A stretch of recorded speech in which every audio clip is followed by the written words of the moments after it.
1. 찐따. 불화를 막고 버티던 고우모는 10분이 지났다 말하는데요. 그리고 고우모의 과거가 밝혀집니다. 나라현에서 태어난 고우모는 예상외로 과묵하고 온순한 성격을 가지고 있었지만 이름이 좋지 않았다고 하는데요. 학교로 향하던 고우모니 고양이와 인사를 하자 누군가 고우모의 이름을 부릅니다. 이 세 명은 일진인 것인지 고우모니 이름이 이상하다며 생긴 것도 기분이 나쁘다고 이지매를 할 준비를 하였습니다. 그리고 고우모를 좁히기 시작하며 무언가를 당장 하라고 말하는데요. 벌레를 잡아오고 자신들에게 감사하다고 말하라 하며 계속 무언가를 하라고 박수를 쳐대기 시작합니다. 그러자 고우모니 벌레를 갈기갈기 찢어버리고 일진들은 왜 생명을 소홀하게 여기냐고 쌉소리를 날리는데요. 그리고 마지막 클라이막스로 조각내버린 벌레를 처먹이고 맙니다. 이런 학교 생활 중 유일하게 고우몬에게는 친구가 한 명이 있었는데요. 같이 괴롭힘을 당하는 마코토가 유일한 친구였으며 마코토는 고우몬에게 왜 그 체격으로도 싸우지 않냐 묻습니다. 벌레 무덤을 만들어주는 고우몬을 보며 마코토는 상냥하다 말하지만 고우몬은 예상외의 모습을 보여줍니다. 2. 사이코. 집으로 돌아간 고우몬은 사실 무언가를 부수는 걸 좋아한다 말하며 집에 있는 모든 걸 아작내고 있었는데요. 자신을 괴롭히는 녀석들이 벌레를 죽이라 말하였을 때도 사실은 속으로 너무 기뻤다고 말하는 모습을 보입니다. 단지 벌레를 먹는 것만 싫었다 말하며 일진들에게 당한 분노를 표출하려 매일 신문지를 뜯고 있었던 것인데요. 그렇지 않으면 자신 안에 있는 괴물이 튀어나올 거라 말하며 제대로 돌아버린 모습을 보여줍니다. 그리고 드디어 이 괴물이 튀어나오는 상황이 생기게 됩니다. 학교에서 뜬금없이 마코토가 너에게 할 말이 있다고 일진이 말하는데요. 유일한 친구로 생각했던 마코토가 급 고우몬에게 사마귀를 처먹으라 말하자 고우몬은 순간 벙쪄버리고 맙니다. 마코토가 자신의 이름을 친하게 부르지 말라 소리치자 벙쪄버린 고우몬을 일진들이 이렇게 패도되는 건가 싶을 정도로 패기 시작하는데요. 의자와 빗자루를 가져와 고우몬에게 내려찍기 시작하자 고우몬은 순간 아무 소리도 듣지 못하게 됩니다. 그리고 클라이막스로 마코토가 연필로 고우몬의 머리통을 찍어버리자 고우몬은 이대로는 안 되겠는지 마음껏 해버리자며 움직이기 시작하는데요. 일진들의 살점을 손가락으로 뜯어버리며 엄청난 괴력을 보여줍니다. 자신을 배신한 마코토 볼때기도 양쪽으로 잡아 뜯어버리며 고맙다 웃고 고우몬의 과거는 끝이 납니다.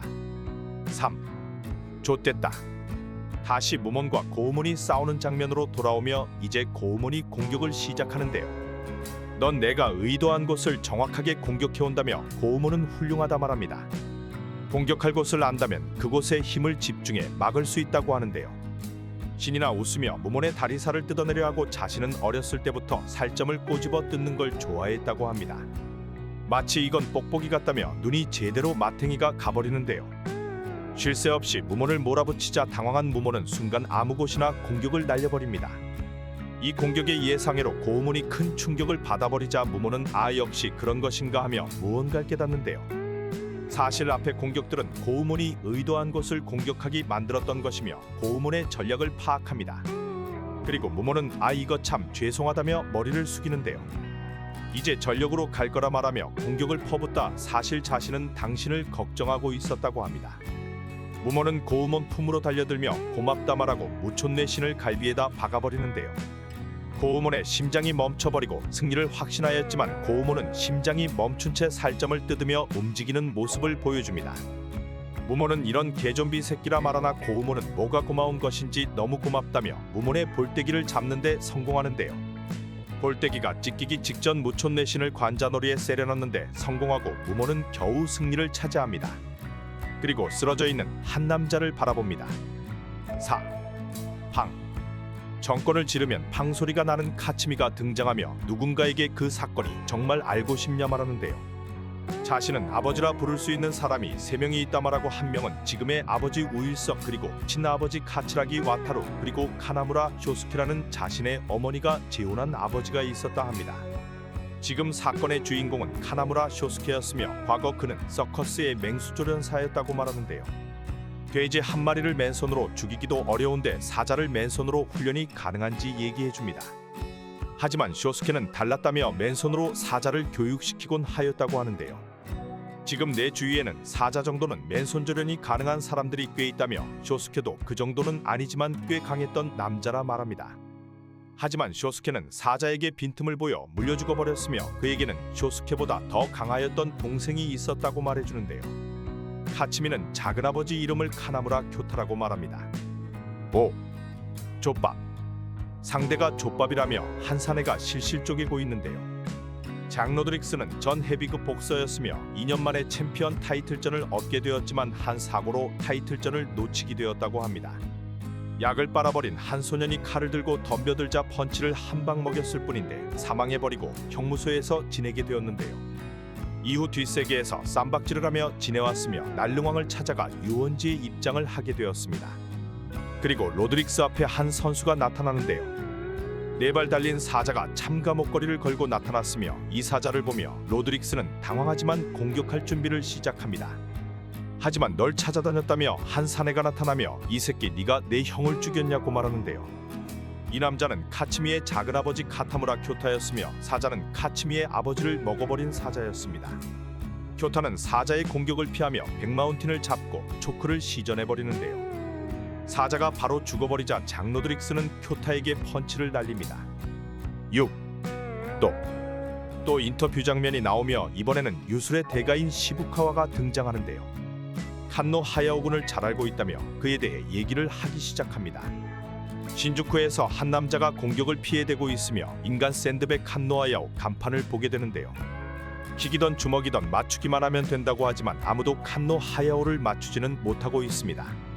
두 사람의 공격도 모두 피하던 칸노를 보며 시부카와도 나서게 되는데요. 장갑을 던짐과 동시에 공격을 퍼부으며 옆에 있던 사람들도 집어던지기 시작합니다.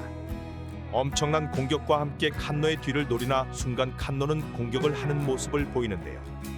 이후 아쉽게 시간이 지나버리며 시부카와는 자신이 졌다 말하지만 칸노는 때리는 인간 샌드백이 어디 있냐며 이건 자신의 패배라 말합니다. 이후 두 사람은 공원에서 한 번씩 보며 대화를 나누었고 칸노는 나름 공원에서 유명인사가 되었는데요. 여기서 시부카와는 녀석은 일반인과는 다르게 일할 정도 신경에 빠르다는 걸 알게 됩니다. 7. 빛.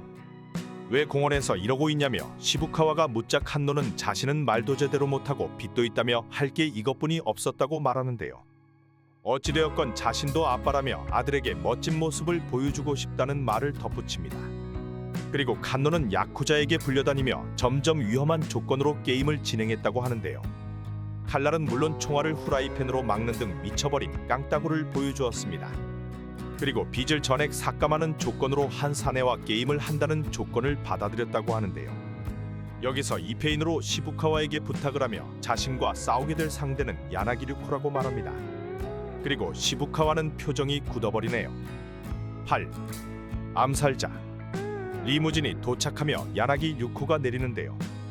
칸노에게 시부카와는 네가 상대할 건 암살자라며 암살 무술 유파 중 최강자라 얘기해줍니다. 야나기와 상대 조직이 등장하나 순간 야나기는 기척 없이 상대 뒤에서 나타나는데요. 3분 동안 셔틀 안에서 두 사람은 공격을 주고받기로 하며 게임이 시작됩니다. 거지 같은 표정과 함께 야나기가 돌진하며 칸노는 공격들을 피해내는데요. 일부러 거지 같은 표정을 짓는 거라며 시부카와는 야나기가 칸노를 유혹하고 있다고 얘기합니다. 빈틈을 보이게 만들어 놓고 공격을 퍼부으나 칸노도 공격을 하기 시작하는데요. 30초가 남은 시점에 야나기는 그렇다면 이건 어떠냐며 엄청나게 느린 속도로 주먹을 뻗습니다. 칸노는 공격을 날리나 순간 야나기 오른손으로 칸노의 뺨이 빨려 들어가기 시작합니다. 눈알에 진공을 만들어버리며 칸노 얼굴에 공장을 날려버립니다. 눈알이 튀어나오며 칸노의 얼굴은 반아작이 나버리는데요. 경기가 끝나자 시부카와와 야나기는 다음에 한판 붙자 말하며 게임이 끝나버립니다. 9. 삐꾸. 얼굴 삐꾸가 되어버린 칸노는 빚 탕감은커녕 치료비만 받고 겨우 살아남게 되는데요. 다시 인간 샌드백으로 돌아갔지만 한쪽 눈을 잃어서인지 예전과 같은 움직임을 보여주지 못하게 됩니다. 거기다 얼굴마저 흉측하여 아무도 칸노에게 접근을 하지 않았으며 술 중독에 빠지게 되었는데요. 이후 스스로 목을 매달고 사망하며 그의 아들은 이전 야쿠자 두목이 데려가게 되었습니다. 그리고 유원지에서는 두 사람이 마주보고 있는데요. 야나기 류코와 마주한 남자는 칸노 하야오를 기억하냐 말하자 야나기는 이 얼마나 멋진 선물이냐며 웃는 모습을 보입니다. 감사합니다.